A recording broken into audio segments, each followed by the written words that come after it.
The title says it all, the market cooling in Ontario in comparison to what has been happening and what it means for us as real estate agents. First, I'll get into what this means for us as realtors, then how to adapt to the changing market, and third, the most important, where to focus now. I wanted to do this video because I was surprised what I was hearing from the people that were reaching out to me. So on this channel, because of who it's directed towards, the ratio of real estate agents versus consumers that reach out to me is about 100 to 1. So for every 100 agents, brokers, and students getting their license, there's one client that I work with. And when I say I was surprised, it was because the main people that were reaching out to me was not the consumer concerned about the market correction, but rather agents and students concerned about what they're going to do now. I laugh a little because this means absolutely nothing to us as realtors here in Ontario. Housing prices go up, down, remain neutral. It's all business. Knowledge of the market and what is happening means everything. And when I say knowledge of the market, by no means am I saying try to predict what's going to happen in the market. Just follow the statistics. Don't read random articles by talking heads or clickbait videos trying to tell you what's going to happen next, because nobody knows, and for us as realtors, it doesn't really matter. When interest rates rise, of course, buying power decreases. For every 1% interest rates rise, the buyer loses about 10% of buying power. And when interest rates rise, housing prices fall or correct. It is just a cycle, and we as realtors, all we need to care about is where we are in this cycle, keeping knowledge about it and reeling it to our clients. Transactions will happen every single day in Ontario, whether it's a seller's market, buyer's market, or balanced market. On to how to adapt to this changing market. First, be sympathetic to anyone that this might have affected. No matter how big or small, it's definitely part of the job. Again, this doesn't affect you, but the consumer does watch a lot of that news by those talking heads, and if they just moved into a property and their house might have decreased by about 100,000, they could be upset. Hopefully those buyers were buying a home that they love and they will be living in for a while. There are also some unfortunate scenarios of people purchasing pre-construction properties where the builder actually has the ability written into the contract to raise the price of the build. In some contracts, the builder has the option to give the buyer their deposit or deposits back in full with interest, or raise the price and give first option to buy at the new price to the initial buyer. Of course, that could be very annoying, but a worse scenario even is if your buyers bought a home and the appraisal came in lower than the offer price. This is now a scenario that could cause an issue. If your client bought a home, say for $1 million with an $800,000 mortgage, and then the bank came in and appraised that home and it's only worth $900,000, well, there's going to be a discrepancy here that has to be addressed. So to adapt with your clients, just be very helpful and sympathetic.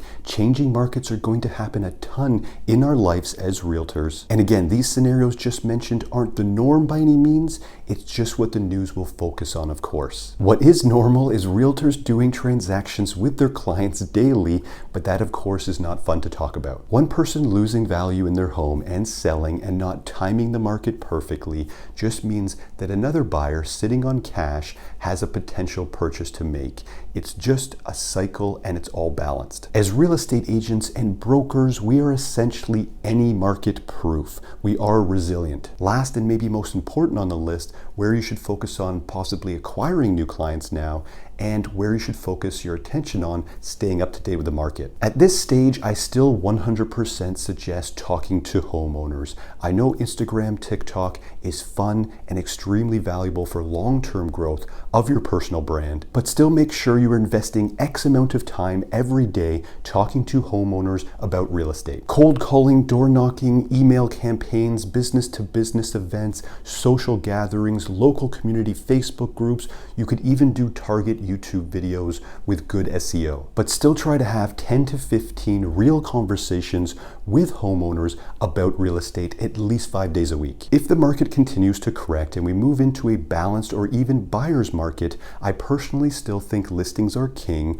but now you might be able to shift and focus some of your energy on Facebook ads, Google Ads to generate qualified buyers. That's good business. Okay, some of the best ways to stay up to date with what's happening in the market and to just get through all of the fluff is basically where you are right now. Try to follow some of the best people on YouTube that don't just follow the market, but might be realtors or investors themselves. One good channel is the Canadian Real Estate channel. This used to be Matt McKeever's channel, and I think you'll still see him there now and again, but it's mainly focused over here in Ontario, and it's 100% real estate by a lot of different people that either are realtors or investors themselves. Also, your board, your local real estate board, will provide you with monthly statistics based on your area. Usually percentages based on year-over-year statistics, as well as average prices of all styles of properties, detached condos, townhouses, semis, some really good stats just to be knowledgeable to relay this information to your clients. If this video did anything, of course, I hope it gave you value, but try to make that mindset switch.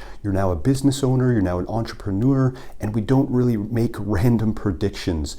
Statistics are our friend, and we think long term. If you do watch the talking heads and clickbait videos about possible predictions, just make sure you know why you're watching it to possibly understand irrational behavior by certain people. Corrections, dips, crashes, interest rates moving, of course, is all part of the cycle. It's all part of the game. Let's not try to predict anything because no one knows. When clients ask you whether it's a good time to buy or a good time to sell, ask them what is their long-term goal for themselves and their family, and take it from there. Try to spend as little time as possible predicting or timing the market. You are now above that as a realtor here in Ontario. I really hope this short video helped, and reach out if you have any questions at all. DM, email, comment on this video. I get back to everyone. My name is Callum Moore, eXp Realty real estate agent here in Ontario, and we'll see you in the next one.